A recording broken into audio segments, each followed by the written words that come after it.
Hey everyone, it's Pam and I'm here with my monthly update video letting you know everything that I was up to in the month of February. So I'm still sort of moving around my filming locations trying to find a spot I like. I thought today that I would film here on the couch and then Max and Lily could drop by. In fact, Lily was sleeping on the couch all morning and then as soon as I got my stuff set up and the camera and the lights and everything, she just left and went into the bedroom. So kind of backfired. But as usual, we'll just start with a couple updates. There were two notable things I did last month in February. The first was my panel at the Uplink convention. It was on spiritual successors to retro genres, and I did it with my friend Daria from Daria Plays RPGs. And I had a really good time. We talked about some genres that don't get as much love as they used to in the past. Things like point-and-click adventure games, FMV games, sort of like the old-school computer role-playing games, and the newer ones that have come out in those genres. Honestly, it was just sort of a chance for us both to get to talk about a bunch of sort of more recent games that we've really loved playing and get to recommend them to everyone. It was a great panel. Everyone who attended was very active in the chat, which was very nice and made it easygoing. And yeah, it was a lot of fun. If you had a ticket to Uplink and you missed the panel, you can, I'm pretty sure, still go and log on to the site and watch it or any other panels you missed. I attended a few as a viewer and they were all pretty good. So I'd recommend checking out some if you have a ticket and didn't, make the most of it. And the other thing I did was that I was a guest on the Drunk Friend podcast for a second time. This is a podcast done by my friends Trav and Alex from the Nest Friend and SNES Drunk channels, respectively. And it's a really great podcast. I'm a regular listener in addition to being a two-time guest now. And they just talk about various topics in gaming, a lot of stuff about what they're reviewing on their channels, as well as retro games in general. They take a lot of questions from listeners and from their Patreon, and they have really a great variety of guests. Sometimes they're very game related, they're other creators, sometimes they're like speedrunners or streamers. They've had people like, one of my favorite episodes was Tara, who is a long distance runner, which was like a bit of a out of left field topic, but a really great interview. They have people who do painting in addition to gaming stuff. And yeah, just really great guests, really excellent conversations. We talked this time a lot about being old and just having random pains and things, and food. We talked a lot about food, but we also took a bunch of great questions about sort of what game series made the most of the jump to the next console and which ones sort of squandered it. Things like that. Really good questions from the listeners. It was a fun episode to record, and you can go check that out anywhere you listen to podcasts. Now on to pickups. There wasn't that much this month again. I just keep buying things here and there for the apartment, but not much in terms of game stuff. The vinyl I've ordered are still on order and haven't come in yet. So I have only two things. The first, you might remember from a while ago, probably, like 2 years ago now, I found an empty Blade Runner box at a convention. I think it was Too Many Games. And it didn't have anything in it. I have foam in it now, but it was just the box. And I took it because these are really shelf pieces for me anyway. But this month, I have added the actual Blade Runner discs to the box, so it's no longer empty. It's pretty good find. All the discs are in here, as well as the little manual here. So I guess this is a sign that I should play this game and review it soon, since I still haven't played it. I know they're working on a remaster, I think, but I'd like to try out the original first, and I really like the back of this box. Westwood Studios, shamelessly addictive games. That's such a weird tagline, but it's got like Lands of Lore, Blade Runner, Red Alert, Command & Conquer. So happy to have this, so this Blade Runner box is no longer empty. And the second thing is something that was actually sent to me by Stone Age Gamer. I've been wanting to get a little more into Genesis and Sega in general. but I don't particularly want to start collecting for any systems that I'm not already collecting for. So I got this Mega SD EverDrive, and this can hold so many games. You can put on Master System, Genesis, Sega CD, and 32X games. So I'm actually just in the process of testing this now. I will have a review about it on the channel in the coming weeks. But yeah, I got this, and it's a very, very handy thing to have, and I'm enjoying playing with it so far. So now let's go on to games I've been playing, and I finished a number of things this month. The first is a game that I've been working my way through for a few months now. I've sort of jumped on and off it, got distracted by other things, but kept coming back to it, and that is Monster Boy and the Cursed Kingdom, which is a Metroidvania. It's got this beautiful cartoon-like art style. It's all very charming. One of the big draws to it is that you get a bunch of different forms. At the beginning, you are a boy or a man, and then you get changed into a piggy. And then as you go, you get more forms. You get to be like a little snake or a lion or a frog, and each one has different abilities that will let you traverse the world in different ways. I really liked the platforming in this game and the combat. The abilities were definitely very interesting. I found that changing between the forms was sometimes a little cumbersome. When you didn't need to do it too much, it was okay, but there was sometimes when you needed to like really quickly switch between them to like do sort of time-based events, which I found a little awkward to do, but overall, very fun. It did get very puzzle heavy as you went through the game. At first it was sort of more my cup of tea, where it was really focused more on the combat and the platforming, and then in the later dungeons they were very, very puzzly, and I found myself getting stuck a fair bit. I ended up finding a walkthrough to get myself through some of the tougher areas, because I knew if I had to spend too much time trying to figure them out, I would get frustrated and stop playing them. But it was overall pretty good. It was a good Metroidvania, had a nice map with lots of secrets to find and equipment upgrades and things like that. If you're looking for a Metroidvania, I would recommend it. It will probably make an appearance in my next Metroidvania recommendations. But yeah, Monster Boy and the Cursed Kingdom was fun. So the next game I played was a little short one that I saw an ad for, I think last year, and it looked very interesting, and I just picked it up on Switch, I think I got it on, and it's 1980X, which is very much a sort of nostalgic, hey, remember 80s video games kind of video game. And honestly, it wasn't really my cup of tea.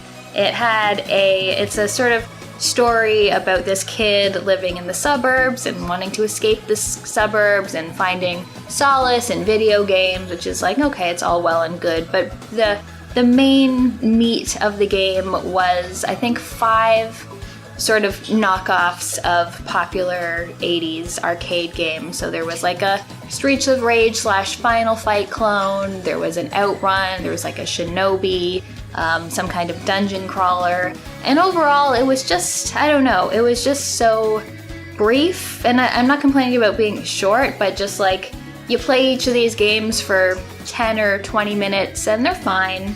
They're very much like the games they're based on, but they're not particularly interesting in any way, and the story bits were, I found, a little overwrought and not as, they didn't really grab me too much. So this isn't one I particularly liked. I feel like if you have a lot of nostalgia for those games, there are better sort of throwbacks and homages to them out there. So yeah, wasn't a huge fan of 1980X. It was a nice short one though. Lily has appeared. I knew she would. Lily, want to say hello? She's up here. Oh yeah. She's very bad. Anytime I'm like, Lily, look over here, she looks like up in the air or like in the complete wrong way. She has no idea what she should be looking at. And now she's sleeping in my lap, completely out of frame. The next game I played through was The Medium. This is one of the big sort of launch title, well, I mean, I guess we're out of launch window now, but big titles on the Xbox Series X, which was supposed to make use of the improved technology. This is by Team Bloober Team, who have made games like Layers of Fear and Observer, which is my favorite from them. And in this one, you are playing a woman who can sort of communicate with ghosts and be in both the real world and a kind of spirit world at the same time. And she goes to this abandoned place, like almost like a camp, not really a camp, but like a resort kind of town, and is trying to find out what happened there. And I found it fairly effective. I wouldn't call it really survival horror. It's more of like just a spooky adventure game, but you go around, you find things, and you can sort of like see into the past and hear conversations that happened. And then when you get to these places where you go into the other realm, you're controlling her in both places. So sometimes you need to do something in one realm and then it'll unlock something in the present realm and sort of like that. So it's a little on the puzzly side.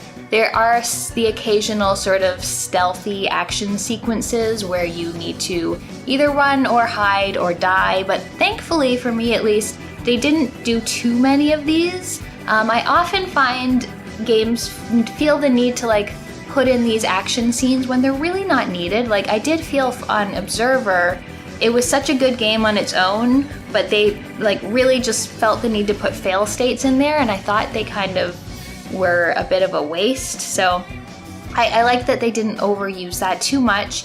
It was really cool how it was done. Like it's very visually impressive. The soundtrack's good. The sound is different in each world. I did find that the story was like a bit all over the place. It started off strong and then it just like completely warped into something else that I wasn't expecting. So it was pretty good though. I enjoyed playing my way through it. My one complaint is that this is a game that takes place in Poland. You find all sorts of things. Everyone has a Polish name. All the places are Polish. And I'm just thinking, like, just give your characters Polish accents. Like, why does everyone have to have, like, a American accent? It kind of just, like, took me out of it a little bit. But overall, I really liked the medium. Definitely worth a shot if you like those kind of spooky adventure puzzle games. The next game I played is one I picked up on Switch, and it is Jenny LeClue, which is a very charming adventure game about a little girl who is a detective and just sort of obsessed with being a detective and solving mysteries, even when there may not be mysteries there. But she does find herself embroiled in one when her mother is accused of murder. So she needs to go out and find what really happened and clear her mother's name. It was a really nice game. I really liked it. The voice acting in particular was really, really excellent. I liked the story. Gameplay-wise, it's your typical kind of adventure. It's almost a little like the Sherlock Holmes games. Like, you walk around, you find clues. When you see someone, you like notice little things about, something on their clothes or something stuck to their shoe, and then make deductions about what's happened. It was it was a bit on the simple side. I think it's also available on mobile, so like it's not intensive in its controls or anything, but I really liked the story. Again, the voice acting was just excellent. It was a bit longer than I expected it to be. I think it was around 10 hours or so. But overall, I really enjoyed playing it. It was a lot of fun for a few nights. Another game that I've been playing for a little while, but I just finished, was Immortals Fenyx Rising. And I had a very good time with this game. I'm generally not a big open world, kind of like different tasks and collections kind of person. But this was just really, really fun. The animation and the characters were just so well done. The game was just like very bright and colorful and joyful looking. I loved the humor in it and the narration by Zeus and Prometheus as you were making your way through the game. I found the puzzles, like there was a bunch of vaults that were very much puzzle oriented. I found them a lot of fun to do for the most part. They were challenging, but never so challenging that I got frustrated with them. And the combat was also really good, and I liked all the various ways you could skill up and increase your health and your stamina and everything like that. So it was a really fun game. I did not at all act as a completionist. Like, I think I only spent maybe 22, 24 hours with this game, which is probably like a third or a fourth of what you could put into it if you wanted to do all the vaults and do all the side quests and things. But I was pretty happy to just sort of go through the main story and enjoy it that way. I did find once it got to the end of the game, as you were doing those final quests, it did drag out a little bit and overstay its welcome. Like, I got to a point where I thought I was done, and then I was like, oh, nope, not done yet. We're gonna like Return of the King you and have a few endings to this game. So I did get a little frustrated at that point, but overall I just found it very good, a really fun game to play, and it just looked beautiful. Yes, I know. And the last one I'm going to talk about today, I haven't finished, but I think it's going to be set aside and retired for now at least. I might go back to it at some point, but I'm just not feeling it right now, and that is Cyber Shadow, which is one that I was very much looking forward to. It is published by, not developed by, as I said before, the people who did Shovel Knight, Yacht Club Games, and it's very much in the same vein, except rather than taking inspiration from various 8-bit platformers, it's taking inspiration from various 8-bit Ninja and 16-bit Ninja games. And it just, I don't know, it's fine. Like, it's not a bad game at all. It's fairly good, but I don't know, I'm not really vibing with it. First of all, I feel like being a ninja, movement should be more fun than it is. The first thing as I started playing, I was very surprised to find out that you couldn't duck or crouch at all, which I just felt like was very much missing in the control scheme for the game. I also found the difficulty curve was very out of whack. Like, I had just been playing Hollow Knight, as I talked about last month, and I did a bunch of like hard things in Hollow Knight. I did the White Palace, I did like the arena, all 3 of those, and I was feeling really good about my platforming skills, and then I get to stage 2 in Cyber Shadow and I'm just dying all over the place, and then I just felt bad about myself after that. So I don't know, stage 2 was so difficult, and then stage 3 and 4, not that difficult at all.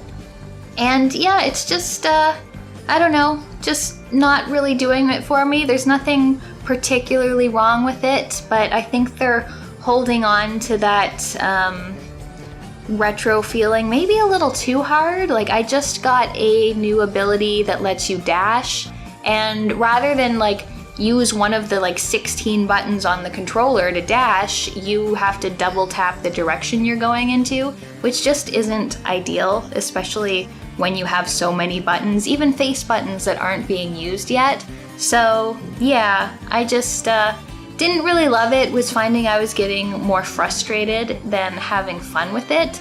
So putting it aside for now, maybe one day I will feel the need to take it back on and finish it up. But as it stands, I think I'm around halfway through, maybe 60% through the game, and I'm happy to set it aside for now. Alright, so that's it for my updates from February. Leave me a comment, let me know if you got any interesting pickups or any games you played that you particularly like and want to recommend to me and other people. Lily is still here. She says goodbye. Thank you for watching, and we'll see you next time. Can you get up so I can turn off the camera, please? Can you get off my nap? No?